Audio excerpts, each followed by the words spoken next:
ꯃꯌꯥꯝ ꯑꯍꯥꯟꯕꯗ ꯑꯗꯣꯝꯅ ꯑꯩꯈꯣꯏꯅ ꯌꯦꯡꯍꯟꯅꯤꯡꯕꯁꯤ ꯃꯌꯥꯝꯗ ꯊꯝꯖꯅꯤꯡꯕꯁꯤ ꯀꯔꯤꯅꯣ ꯍꯥꯏꯔꯀꯥꯟꯗ ꯑꯩꯈꯣꯏꯅ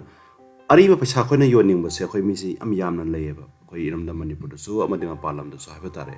ꯑꯗꯣ ꯃꯁꯤꯗ ꯑꯩꯈꯣꯏꯅ ꯀꯔꯝꯕ ꯃꯑꯣꯡꯗ ꯃꯥꯡꯕꯒꯦ ꯑꯗꯨꯒ ꯀꯔꯝꯕ ꯃꯑꯣꯡꯗ ꯑꯩꯈꯣꯏꯅ ꯃꯁꯤ ꯃꯥꯡꯉꯤꯕꯅꯣ ꯍꯥꯏꯕꯗꯨꯁꯨ ꯌꯦꯡꯁꯤ ꯑꯗꯨꯒ ꯍꯨꯔꯥꯟꯕꯁꯤꯡ ꯍꯥꯏꯕ ꯇꯥꯔꯦ ꯁꯤꯁꯤꯒꯤ ꯃꯇꯥꯡꯗ ꯍꯨꯔꯥꯟꯕꯁꯤꯡꯁꯤ ꯃꯤꯁꯤ ꯃꯈꯜ ꯌꯥꯝ ꯊꯣꯛꯂꯛꯑꯦꯕ ꯑꯗꯒꯤ ꯑꯗꯣꯝꯅ ꯌꯣꯟꯅꯤꯡꯕꯅꯤꯅ ꯍꯨꯔꯥꯟꯕꯁꯤꯡꯗꯨꯅ ꯍꯨꯔꯥꯟꯕꯅꯦꯗꯤ ꯈꯪꯕ ꯅꯠꯇꯦ ꯑꯗꯨꯕꯨ ꯑꯗꯣꯝꯅ ꯌꯣꯟꯅꯤꯡꯕꯅꯤ ꯍꯥꯏꯔꯤꯕ ꯃꯤꯁꯤꯡꯗꯨꯅ ꯍꯥꯏ ꯃꯇꯝꯗ ꯊꯥꯖꯕ ꯍꯥꯏꯕ ꯇꯥꯔꯦꯀꯣ ꯁꯤꯒꯨꯝꯕ ꯃꯌꯥꯝ ꯂꯩ ꯑꯗꯨꯅ ꯑꯗꯣꯝꯅ ꯑꯗꯣꯝꯒꯤ ꯄꯥꯏꯔꯤꯕ ꯃꯣꯕꯥꯏꯜ ꯐꯣꯟꯗꯨꯗ ꯑꯩꯈꯣꯏꯅ ꯁꯝꯅ ꯈꯨꯗꯝ ꯑꯣꯏꯅ ꯍꯥꯏꯔꯕꯗ Indira Gandhi 5 rupees coin value ꯑꯅ ꯊꯥ ꯃꯇꯝꯗ ꯋꯦꯕꯁꯥꯏꯠ ꯃꯈꯜ ꯃꯌꯥꯝ ꯑꯃ ꯊꯣꯛꯂꯛꯀꯅꯦꯕ ꯃꯥꯏ ꯔꯦꯠ ꯁꯨꯝ ꯄꯤꯔꯒ ꯊꯣꯛꯂꯛꯀꯅꯦꯕ ꯁꯤꯗꯩꯗꯤ ꯑꯦꯅꯤ ꯆꯪꯕ ꯌꯥꯏ ꯁꯤꯗ ꯏꯔꯤꯁꯦꯀꯣ indiancoinmill.com ꯁꯤꯃ ꯑꯗꯒꯤ ꯏꯟꯗꯤꯔꯥ ꯒꯥꯟꯙꯤ 5 ꯔꯨꯄꯤꯁ ꯀꯣꯏꯟ ꯁꯤꯗꯩꯗ ꯃꯥꯒꯤ ꯋꯦꯕꯁꯥꯏꯠ ꯃꯌꯥꯝ ꯂꯩꯔꯤꯀꯣ ꯁ꯭ꯅꯦꯞꯗꯤꯜ ꯀꯨꯏꯀꯔ ꯂꯩꯔꯤ ꯁꯤꯗꯩꯗ ꯊꯝꯅꯤꯡꯉꯤꯁꯤ ꯑꯍꯥꯟꯕꯗ ꯑꯗꯣꯝ ꯂꯨꯄꯥ ꯀꯌꯥ ꯄꯤꯕꯒꯦ ꯆꯥꯎꯔꯥꯛꯅ ꯍꯥꯏꯁꯤꯃ ꯚꯦꯂꯨ ꯈꯪꯕꯤꯔꯣ ꯐꯥꯔꯁꯇ ꯈꯪꯅꯕ ꯍꯣꯠꯅꯁꯤ ꯑꯗꯨꯒ ꯑꯅꯤꯁꯨꯕꯗ ꯑꯗꯣꯝꯅ ꯌꯣꯟꯅꯤꯡ ꯃꯇꯝꯗ ꯑꯩꯈꯣꯏꯅ ꯗꯤꯂꯔꯁꯦ ꯌꯣꯟꯗꯣꯔꯤꯕ ꯗꯤꯂꯔꯁꯦ ꯑꯩꯈꯣꯏꯅ ꯀꯃꯥꯏꯅ ꯇꯧꯅ ꯊꯤꯗꯣꯛꯀꯗꯒꯦ ꯀꯃꯥꯏꯅ ꯇꯧꯅ ꯈꯪꯗꯣꯛꯀꯗꯒꯦ ꯃꯗꯨ ꯆꯨꯝꯃꯤ ꯂꯥꯜꯂꯤ ꯑꯩꯈꯣꯏꯅ ꯀꯗꯥꯏ ꯐꯥꯎꯕ ꯑꯗꯣꯝꯅ ꯊꯤꯖꯤꯟꯒꯗꯒꯦ ꯍꯥꯏꯕꯗꯨ ꯃꯇꯥꯡꯗ ꯈꯪꯃꯤꯟꯅꯁꯦꯕꯀꯣ ꯑꯍꯥꯟꯕꯗ ꯑꯗꯣꯝꯒꯤ ꯄꯩꯁꯥꯗꯨ ꯀꯣꯏꯟꯗꯨ ꯂꯨꯄꯥ ꯀꯌꯥ ꯄꯤꯕꯒꯦ ꯚꯦꯂꯨꯗꯨ ꯍꯥꯏꯅ ꯈꯪꯅꯤꯡ ꯇꯥꯔꯒꯗꯤ ꯑꯗꯨꯝ ꯖꯁ ꯑꯩ ꯊꯝꯖꯔꯛꯀꯦꯀꯣ ꯀꯩꯅꯣꯒꯤ ꯋꯦꯕꯁꯥꯏꯠ ꯑꯃꯈꯛ ꯍꯥꯏꯕ ꯇꯥꯔꯦ ꯋꯦꯕꯁꯥꯏꯠꯁꯤ ꯑꯃꯈꯛꯇꯪ ꯅꯠꯇꯦ ꯋꯦꯕꯁꯥꯏꯠꯁꯤ ꯃꯌꯥꯝ ꯑꯃ ꯂꯩ ꯑꯗꯣ ꯋꯦꯕꯁꯥꯏꯠ ꯃꯌꯥꯝꯗꯨꯒꯤ ꯃꯅꯨꯡꯗ ꯁꯝꯅ ꯀꯨꯏꯀꯔ ꯕꯖꯥꯔ ꯍꯥꯏꯁꯤꯗꯁꯨ ꯁꯤꯗ ꯌꯦꯡꯕꯤꯁꯦ ꯀꯨꯏꯀꯔ ꯕꯖꯥꯔꯁꯤꯗ ꯑꯗꯣꯝꯅ ꯌꯣꯟꯅꯤꯡꯉꯤꯕ ꯄꯩꯁꯥꯗꯨ ꯁꯤꯗꯩꯗ ꯑꯩꯈꯣꯏꯒꯤ ꯁꯔꯆ ꯑꯅ ꯂꯩꯔꯤꯁꯦ ꯕꯣꯛꯁꯁꯤꯗꯩꯗ ꯑꯗꯣꯝꯗ ꯂꯩꯔꯤꯕ ꯑꯔꯤꯕ ꯄꯩꯁꯥꯗꯨ ꯅꯝꯕꯤꯔꯒ ꯁꯔꯆ ꯇꯧꯔ ꯌꯦꯡꯕꯤꯌꯨ ꯂꯨꯄꯥ ꯀꯌꯥ ꯄꯤꯒꯦ ꯚꯦꯂꯨꯗꯨ ꯍꯥꯏꯐꯦꯠ ꯆꯥꯎꯔꯥꯛꯅ ꯁꯤ ꯀꯌꯥ ꯄꯤ ꯍꯥꯏꯕꯗꯨ ꯈꯪꯕ ꯉꯝꯒꯅꯦꯕꯀꯣ ꯁꯤꯗ ꯂꯩꯔꯤꯁꯦ 이도 우비ꯒꯅꯤꯀꯣ ꯑꯗꯣ ꯃꯁꯤ ꯑꯩꯈꯣꯏꯅ ꯀꯨꯏꯀꯔ ꯍꯥꯏꯕ ꯑꯩꯈꯣꯏꯒꯤ ꯋꯦꯕꯁꯥꯏꯠꯇꯨ ꯈꯛꯇꯪꯗꯨꯗ ꯌꯥꯎꯕ ꯄꯩꯁꯥ ꯚꯦꯂꯨꯗꯨꯅꯤ ꯁꯤ ꯎꯠꯂꯤꯁꯤ ꯃꯌꯥꯝꯁꯤꯡꯁꯦ ꯁꯤꯗꯩꯗ ꯑꯗꯣꯝꯅ ꯄꯩꯁꯥ ꯑꯔꯤꯕ ꯌꯣꯟꯅꯤꯡꯕ ꯃꯇꯝꯗ ꯑꯩꯈꯣꯏꯅ ꯂꯨꯄꯥ ꯀꯌꯥ ꯄꯤꯒꯦ ꯍꯥꯏꯕꯒꯤ ꯚꯦꯂꯨꯗꯨꯃ ꯑꯍꯥꯟꯕ ꯈꯪꯅꯕ ꯍꯣꯠꯃꯤꯟꯅꯖꯦ ꯍꯥꯏꯕ ꯇꯥꯔꯦꯀꯣ ꯑꯗꯨ ꯁꯨꯃꯥꯏꯅ ꯇꯧꯗꯅ ꯑꯗꯣꯝꯗ ꯑꯔꯤꯕ ꯄꯩꯁꯥꯗꯨ ꯁꯨꯃꯥꯏꯅ ꯂꯩ ꯇꯥꯔꯒꯗꯤ ꯂꯨꯄꯥ ꯑꯗꯨꯗꯤ ꯁꯨꯃꯥꯏꯅ ꯄꯤ ꯍꯥꯏꯕꯗꯨꯃꯗꯤ ꯑꯩꯈꯣꯏ ꯈꯪꯉꯦꯗꯅꯀꯣ ꯁꯤꯃ ꯂꯩꯔꯦ ꯑꯗꯒꯤ ꯑꯅꯤꯁꯨꯕꯗ ꯑꯩꯈꯣꯏꯗ ꯀꯃꯥꯏꯅ ꯃꯥꯡꯕꯒꯦ ꯍꯥꯏꯕꯗꯨꯁꯨ ꯑꯩ ꯍꯥꯏꯖꯔꯛꯀꯦ ꯑꯗꯒꯤ ꯑꯃꯅ ꯁꯤꯒꯤ ꯄꯩꯁꯥꯁꯤꯡꯁꯤꯒꯤ ꯑꯩꯈꯣই ꯃꯃꯜꯁꯦ ꯂꯨꯄꯥ ꯀꯌꯥ ꯄꯤꯒꯦ ꯀꯌꯥꯗ ꯌꯣꯟꯅꯒꯦ ꯍꯥꯏꯕꯗꯨꯒꯤ ꯃꯇꯥꯡꯗ ꯈꯪꯉꯦ ꯑꯗꯒꯤ ꯁꯤꯗꯩꯗꯤ ꯌꯦꯡꯕꯤꯌꯨ ꯑꯩꯈꯣꯏꯒꯤ ꯍꯧꯖꯤꯛꯀꯥꯟ ꯌꯥꯝꯅ ꯀꯟꯅ ꯌꯨꯇ꯭ꯌꯨꯕꯇ ꯐꯦꯁꯕꯨꯛꯇ ꯑꯗꯒꯤ ꯑꯩꯈꯣꯏ ꯌꯥꯝ ꯀꯟꯅ ꯚꯥꯏꯔꯦꯜ ꯑꯣꯏꯔꯤꯕꯁꯦ ꯑꯩꯈꯣꯏꯅ ꯃꯥꯇꯥ ꯕꯩꯁꯅ ꯗꯦꯕꯤ ꯑꯩꯈꯣꯏꯒꯤ ꯄꯩꯁꯥꯁꯦ ꯁꯨꯃꯥꯏꯅ ꯇꯧꯕꯁꯦ ꯁꯤ ꯌꯦꯡꯉꯨ ꯏꯕꯤꯔꯤꯁꯦ ꯀꯌꯥꯅ ꯌꯦꯡꯉꯨ ꯄꯩꯁꯥꯁꯦ ꯌꯥꯝꯅ ꯏꯌꯦꯕ ꯑꯗꯨ ꯃꯌꯥꯝꯁꯦ ꯑꯩꯈꯣꯏꯁꯤ ꯃꯤꯠ ꯊꯛꯀꯠꯇꯅ ꯑꯗꯒꯤ ꯋꯥꯔꯤꯅꯦ ꯁꯤꯗꯤ ꯑꯩꯉꯣꯟꯗ ꯄꯩꯁꯥ ꯂꯩꯅꯦ ꯑꯗꯩ ꯁꯤꯗꯤ ꯑꯩꯈꯣꯏꯅ ꯌꯣꯟꯕ ꯌꯥꯕ ꯄꯣꯠꯅꯤꯅꯦ ꯀꯃꯥꯏꯅ ꯇꯧꯗꯣꯏꯅꯣ ꯈꯪꯗꯕꯅꯤꯅ ꯊꯥꯖꯒꯟꯒꯅꯤ ꯑꯩꯈꯣꯏ ꯃꯤꯑꯣꯏꯕꯁꯦꯀꯣ ꯑꯗ ꯁꯤꯗꯤ ꯊꯥꯖꯕꯁꯤꯗꯅꯦꯕ ꯑꯩꯈꯣꯏꯅ ꯃꯥꯡꯉꯤꯁꯦ ꯁꯤꯃ ꯂꯩꯔꯦ ꯑꯗꯨꯒ ꯑꯅꯤꯁꯨꯕꯗ ꯃꯌꯥꯝꯗ ꯍꯥꯏꯖꯅꯤꯡꯕꯁꯤ ꯑꯩꯈꯣꯏꯅ ꯑꯍꯥꯟꯕꯗ ꯗꯤꯂꯔꯁ ꯍꯥꯏꯕ ꯇꯥꯔꯦ ꯑꯗꯣꯝꯒꯤ ꯃꯣꯕꯥꯏꯜꯗꯨꯗ ꯑꯍꯥꯟꯕꯗ ꯍꯪꯕꯤꯌꯣ ꯁꯤꯗ ꯑꯗꯣꯝꯒꯤ ꯄꯥꯏꯔꯤꯕ ꯒꯨꯒꯜ ꯁꯔꯆ ꯏꯟꯖꯤꯟꯗꯨꯗ ꯑꯗꯣꯝꯅ ꯂꯩꯔꯤꯗꯨ ꯗꯦꯜꯂꯤ ꯑꯣꯏꯕ ꯌꯥꯏ ꯃꯨꯝꯕꯥꯏ ꯑꯣꯏꯕ ꯌꯥꯏ ꯅꯠꯇ꯭ꯔꯒꯅ ꯆꯦꯟꯅꯥꯏ ꯑꯣꯏꯕ ꯌꯥꯏ ꯀꯜꯀꯇꯥ ꯑꯣꯏꯕ ꯌꯥꯏ ꯑꯗꯣꯝꯅ ꯂꯩꯔꯤꯕ ꯃꯐꯝꯗꯨꯗ ꯑꯗꯨꯝ ꯑꯣꯜ ꯀꯣꯏꯟ ꯕꯌꯔꯁ ꯍꯥꯏꯔꯀꯣ ꯗꯤꯂꯔ ꯏꯟ ꯗꯦꯜꯂꯤꯕꯨ ꯍꯥꯏꯔ ꯑꯩꯅ ꯊꯝꯖꯩꯁꯤ ꯗꯦꯜꯂꯤꯒꯤ ꯊꯝꯖꯕꯅꯤ ꯁꯤꯗꯩꯗ ꯂꯤꯁ ꯃꯌꯥꯝ ꯊꯣꯛꯂꯛꯀꯅꯦꯕ ꯁꯤꯗꯩꯗ ꯌꯦꯡꯉꯨꯀꯣ ꯁꯤ ꯊꯣꯛꯂꯛꯏ ꯃꯌꯥꯝꯁꯦ ꯗꯤꯂꯔ ꯃꯌꯥꯝꯗꯨꯒꯤ ꯂꯤꯁꯅꯦꯕ ꯁꯤ ꯂꯩ ꯃꯌꯥꯝꯁꯤꯡꯁꯦ ꯌꯦꯡꯉꯨꯀꯣ ꯁꯤꯗꯩꯗ ꯑꯣꯜ ꯀꯣꯏꯟ ꯕꯌꯔ ꯍꯥꯏꯔꯒ ꯏꯟꯗꯤꯌꯥ ꯍꯥꯕꯤ ꯀ꯭ꯂꯕ ꯑꯣꯜ ꯕꯖꯥꯔ ꯑꯗꯩ ꯑꯣꯜ ꯀꯣꯏꯟ ꯗꯤꯂꯔ ꯁꯦꯜ ꯑꯣꯜ ꯀꯔꯤ ꯍꯥꯏꯔꯤꯁꯤꯡꯁꯤ ꯑꯩꯈꯣꯏꯒꯤ ꯗꯤꯂꯔ ꯃꯌꯥꯝꯅꯦꯕ ꯁꯤꯗꯩꯗ ꯑꯩꯈꯣꯏꯅ ꯅꯝꯕꯤꯔꯒ ꯌꯦꯡꯁꯦꯕ ꯁꯨꯃꯥꯏꯅ ꯅꯝꯃꯒ ꯀꯃꯥꯏꯅ ꯇꯧꯒꯦ ꯀꯥꯟꯗ ꯃꯥꯒꯤ ꯁꯤꯗꯩꯗ ꯑꯩꯈꯣꯏꯒꯤ ꯊꯣꯛꯂꯛꯑꯦꯕꯗꯣ ꯁꯤꯗꯩ ꯃꯥꯒꯤꯀꯣ ꯀꯃꯥꯏꯅ ꯊꯣꯛꯂꯛꯑꯦ ꯁꯤꯗꯩꯗꯤ ꯌꯦꯡꯉꯨꯁꯦ ꯃꯥꯒꯤ ꯑꯦꯗ꯭ꯔꯦꯁ ꯊꯣꯛꯂꯛꯑꯦ ꯐꯣꯟ ꯀꯣꯜ ꯊꯣꯛꯂꯛꯑꯦ ꯁꯤꯗ ꯑꯩꯈꯣꯏꯅ ꯀꯣꯜ ꯅꯝꯕꯤꯔꯒ ꯃꯥꯏ ꯑꯦꯗ꯭ꯔꯦꯁꯇꯨ ꯁꯤꯗ ꯕ꯭ꯂꯣꯛ ꯑꯦ ꯐ꯭ꯔꯦꯟꯁ ꯀꯣꯂꯣꯅꯤ ꯏꯁ ꯅ꯭ꯌꯨ ꯐ꯭ꯔꯦꯟꯁ ꯀꯣꯂꯣꯅꯤ ꯁꯤꯗ ꯑꯣꯈ꯭ꯂꯥ ꯍꯥꯏꯔꯒ ꯅ꯭ꯌꯨ ꯗꯦꯜꯂꯤ ꯊꯣꯛꯂꯛꯑꯦ ꯁꯤꯗꯩ ꯀꯣꯜ ꯅꯝ ꯀꯥꯟꯁꯤꯗ ꯃꯥꯏ ꯐꯣꯟ ꯅꯝꯕꯔ ꯊꯣꯛꯂꯛꯀꯅꯦꯕ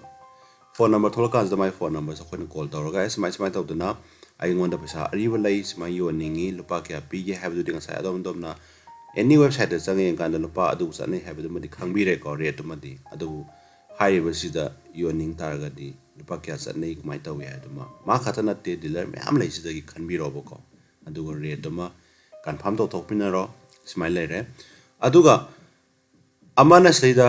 ꯉꯁꯥꯏꯒꯤ ꯑꯩꯈꯣꯏꯅ ꯐ꯭ꯔꯣꯗ ꯇꯧꯋꯦ ꯍꯥꯏꯁꯦ ꯔꯦꯖꯤꯁꯇ꯭ꯔꯦꯁꯟꯒꯤ ꯃꯤꯡꯗ ꯀꯃꯥꯏꯅ ꯐ꯭ꯔꯣꯗ ꯇꯧꯒꯦ ꯀꯥꯟꯗ ꯑꯗꯣꯝꯅ ꯌꯣꯟꯅꯤꯡꯉꯤꯕ पोतु अरीबदु कुमाइना फ्रॉड तौबिबनो हाकंदा मोइना रजिस्ट्रेशन की मिंग पैसा चानब होनेब अदम अदम दगी सी नौ नौ थोपा कोइगी कनोदा थोखिबा हाइतारे कोइना बिहार मचा अमदा नौ नौ बिहार से कोइना सिंगे मयाम ता जम सिंगे ना कोइन लाइनैनी अदो हाइब मचासदगी कलकत्ता मचा मना हुरान बिगी हाइतारे कुमाइन हुरान मना कंदा कोइन यूट्यूब द वीडियो में am थागलेबा अदम नजु यूट्यूब द थागलक वीडियो में आमजुदा असेंग मंगातने हाइना कोइन खनबा यादेबा कोइन पिजैसदी इन्फॉर्मेशन am ओइन मैम ने अवेयरनेस पिजबने मैम द कितंग मिन नाकोंग ओइना बा हाइना मतम काइथोक्सरगा सेमजरिबा वीडियो ने अदुबो स्टेदा मैम द थमजनिंग से करिनो कंदा साइगी वीडियो तुदा माना फोन नंबर पीरे अदिगु जी पंजगी बा खोगी वैष्णो देवी कोइन अदु अदा अदिगी इंदिरा गांधी की अदु पैसा में अदु पल्ले अदुगा अदमना लई सा रिस्ट नंबर दियो मी कॉपी ओन यूट्यूब थागले फोन नंबर लोइना खंगदमनिना मादी बंगोन पैसा लई जबदु लईब चमानन सुमना थागल अमनिना माय फोन नंबर द मा कांटेक्ट तौर मतुंगदा हाइबदु सिनि सिनि हाइ कांदा माना व्हाट्सएप द नंबर दुदा सिदा थाबिरो ओना पैसा दु येंगे फोन नंबर फोटो नंबर थाबिरो फोटो नंबर थारे थार मतुंगदा माना हजिकी कलकत्ता मचादुना हाइरे अस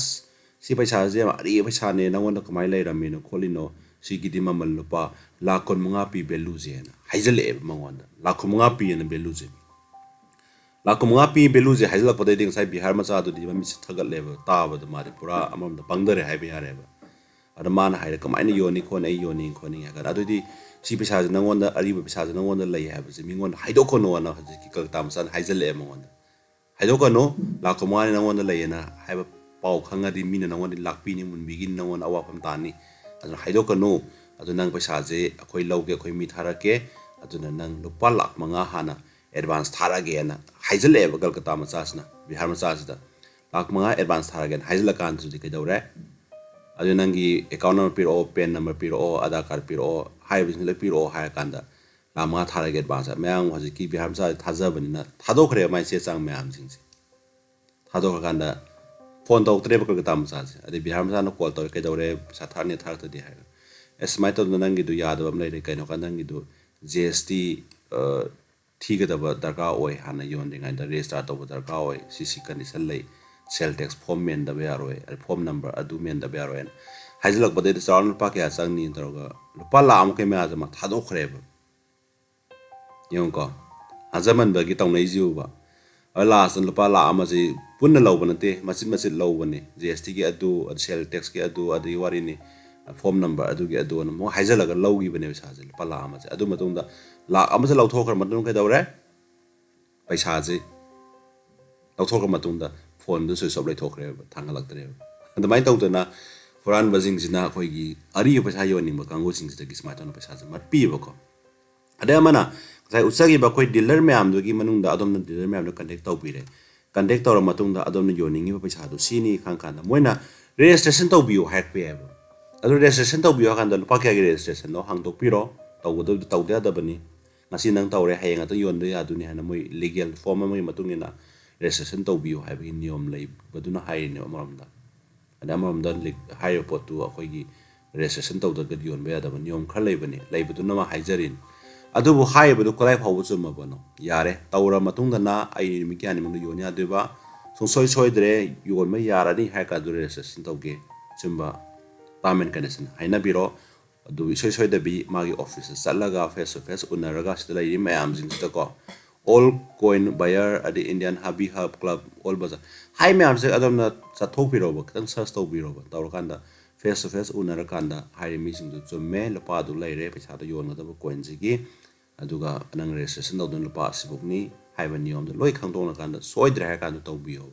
अदुगा हाई बट डीलर मैम सिदा सु ओइदब डीलर क्या ama yarum bu yai maramdi registration to holaga पैसा दो लौथोकपिर मतुंदा अदोंगी पोतु योनबिदबसु याय सिमा कोइ सेक्शन निंगाय ओय अदे अमना मपालामगी मीमना नोना कांटेक्ट तौरे हाइब पोसना न video येंगुबदगी phone पिनदना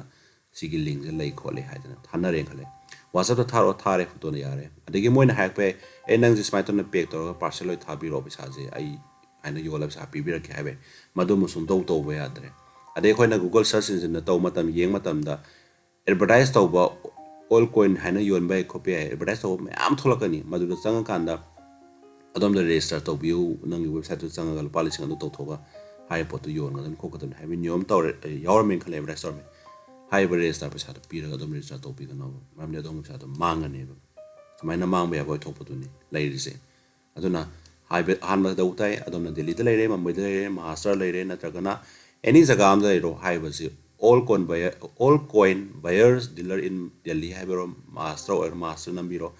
hai ba sing yeng kan the number me am mai dealer me am da thok ne ba sida han contact to be ga face to face unna na ko na bi yo aduga adongi paisa ariba du gi value du kaya no khang to ga hana sai thamjagri do adu dai da lupa kya kya pi sra na khang bi ra kan da hai paisa du yona hona bi yonningba adom dom thai sin yonningba lai tar ga di